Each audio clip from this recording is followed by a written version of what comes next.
Hi friends అందరికీ. ఇలా చూడండి, ఇదైతే పచ్చి కొబ్బరి అండి. ఇప్పుడు మనం ఎక్కువగా టెంకాయలు కొట్టినప్పుడు పచ్చి కొబ్బరి ఉంటుంది కదా మన దగ్గర.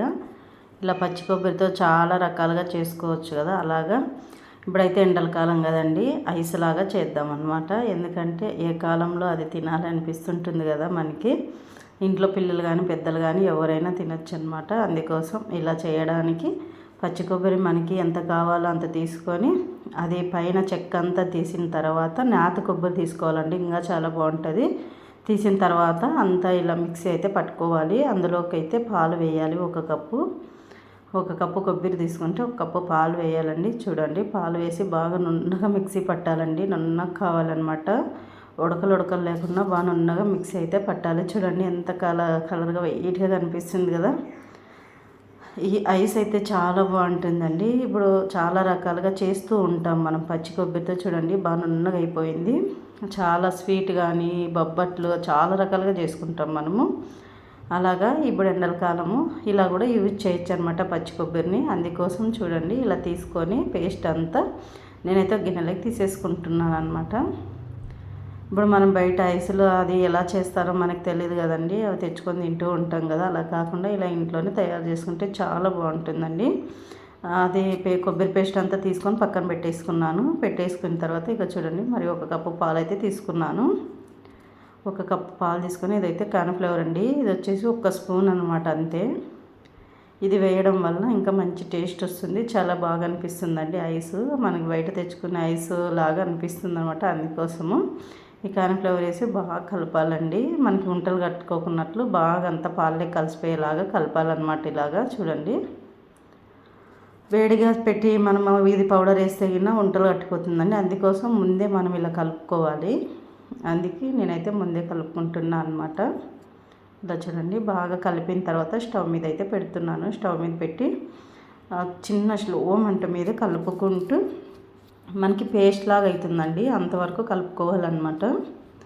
చిన్నగా స్లో మంట పెట్టుకొని నిదానంగా ఇలా కలపాలి. అట్లే వదిలేస్తే గిన అది అడుగంటుతుంది. తర్వాత అంత మొత్తం మాడిపోతుందండి, స్మెల్ వస్తుంది. అలా కాకుండా ఇలా చూడండి, ఇప్పుడైతే పేస్ట్ లాగా గట్టిగా అయిపోయింది. చూడండి ఇలా చూడండి, ఇలా అయితే పేస్ట్ లాగా చేసుకోవాలన్నమాట. ఇప్పుడు అట్లా పేస్ట్ లాగా అయిన తర్వాత మనకి కావాల్సినంత స్వీట్ వేసుకోవాలండి. ఇది వచ్చేసి చక్కెర అనమాట. చక్కెర అయితే చాలా మటుకు వాడనండి, ఇంకా ఏదో కొన్ని దాంట్లోకి వాడాలి కదా. అందుకోసం అయితే దీంట్లోకి వేస్తూ ఉన్నాను అనమాట. అందుకోసం దీంట్లోకి వేసి నేను ఇలా అయితే చేస్తూ ఉన్నాను. ఇంకా కొన్ని తప్పదు కదా, అందుకోసం అనమాట. అందుకోసం ఇలా అయితే వేసేసుకొని ఇలాగా చూడండి, ఇప్పుడు అంత బాగా కరిగించేసాను. కరిగిన తర్వాత ఆ పేస్ట్ కూడా మిక్సీలోకి వేసుకోవాలండి. ఇలా చూడండి, ఇప్పుడు ఈ పేస్ట్ అంతా బాగా నున్నగా అయిపోయింది. తర్వాత ఉంటలు కట్టుకోకుండా పేస్ట్ లాగా అయిపోయింది కదా ఫ్రెండ్స్. అందుకోసం ఇలా చేసుకుంటే అయినా చాలా బాగుంటుందండి. ఇప్పుడు అదంతా తీసుకొని మనకి మిక్సీ గిన్నెలోకి అయితే వేసుకున్నాను అనమాట. మిక్సీ గిన్నెలోకి వేసిన తర్వాత ఇది కూడా తర్వాత మిక్సీ అయితే పట్టాలి. ఊరికే కొంచెం అలా తిప్పితే అయినా చూడండి వాటర్ లాగా అయిపోయింది. ఇప్పుడు మళ్ళీ ఇది అప్పుడు పేస్ట్ లాగా ఉంది కదండి, ఇప్పుడైతే వాటర్ లాగా అయిపోయింది. చాలా మంచి టేస్ట్ వస్తుందండి ఇది వేయడం వల్ల. అందుకోసం అయితే వేసాను అనమాట. ఇప్పుడు వచ్చేసి ఇది కూడా కొబ్బరి పేస్ట్లోకి అయితే ఇది కలుపుకోవాలన్నమాట. ఇలా చూడండి, కొబ్బరి పేస్ట్లోకి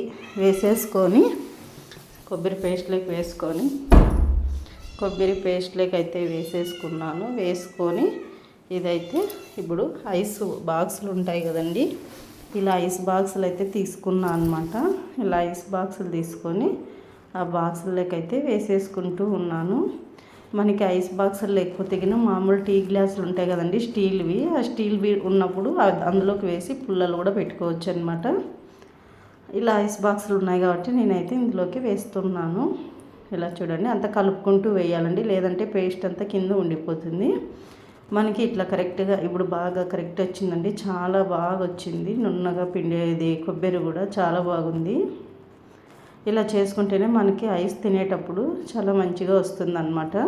టేస్ట్ కూడా అలానే బాగా అనిపిస్తుందండి. పచ్చి కొబ్బరి అయితే చాలా మంచిది కదా. అందుకోసం ఇలా అంతా వేసేసి ఇప్పుడైతే నేను అన్నీ పెట్టేస్తూ ఉన్నా అండి. ఇది నైట్ చేశాను, పొద్దున్న తలకి ఐస్లు అవుతాయి అన్నమాట. ఇలా చూడండి, పిల్లలు బయట తెచ్చుకోకుండా ఇవి బాగా వైట్గా కలర్ఫుల్గా బాగా కనిపిస్తాయి కదా, వైట్గా తింటారు. చూడండి ఇలా చేసి ఫ్రిడ్జ్లో అయితే పెట్టేశాను అనమాట. నైట్ ఇలా పెట్టేశానండి. మళ్ళీ పొద్దున్నకైతే ఐస్లు అవుతాయి కదా, ఇలా చూడండి మళ్ళీ పొద్దున్నకైతే తీసాను అనమాట నేను. ఇప్పుడు వచ్చేసి ఇలా కొద్దిగా అట్లా వాటర్లో అనేస్తే మనకి ఈజీగా తీయడానికి వస్తుంది. చూడండి ఎంత ఈజీగా ఉన్నాయో, చూస్తుంటేనే తినాలనిపిస్తుంది కదా. వైట్గా చాలా బాగుందండి. టేస్ట్ కూడా అలానే ఉంటుంది. తప్పకుండా ఒకసారి అయితే ట్రై చేయండి, ఇంట్లో పిల్లలకి చేసుకోండి. మనం పెద్దలు ఎవరైనా తినచ్చు. ఎక్కువ ప్రాసెస్ కూడా ఉండదు, సింపుల్గానే. కానీ ఐస్ తినేంత ఫీలింగ్ వచ్చేస్తుంది అనమాట. మనం బయట కొనుక్కొని తింటూ ఉంటాం కదా, అలాగా. ఒకసారి ఇలా ట్రై చేసి తప్పకుండా ఎలా వచ్చిందో కామెంట్ బాక్స్లో అయితే కామెంట్ చేయండి ఫ్రెండ్స్. ఇలా చూడండి నేనైతే ఇలా అయితే చేశాను అనమాట. నేను 6 పెట్టానండి, మా పిల్లలు అప్పుడే 2 తినేసారు. చూడండి ఆ పక్క 2 ఉన్నాయి కదా, తినేసారు అనమాట. చాలా బాగున్నాయి అనేసి ఇంకా సర్లే అని 4 అయితే తీసాను. ఇలా చూడండి ఎలా అనిపించింది ఫ్రెండ్స్. మీకు ఈ వీడియో నచ్చితే కామెంట్ బాక్స్లో కామెంట్ చేయండి. తప్పకుండా మీరు కూడా ఇలా ట్రై చేసి మీ పిల్లలకైతే పెట్టండి ఫ్రెండ్స్. అలాగే మన ఛానల్ మీకు నచ్చినట్లయితే లైక్, షేర్, సబ్స్క్రైబ్ చేయండి ఫ్రెండ్స్.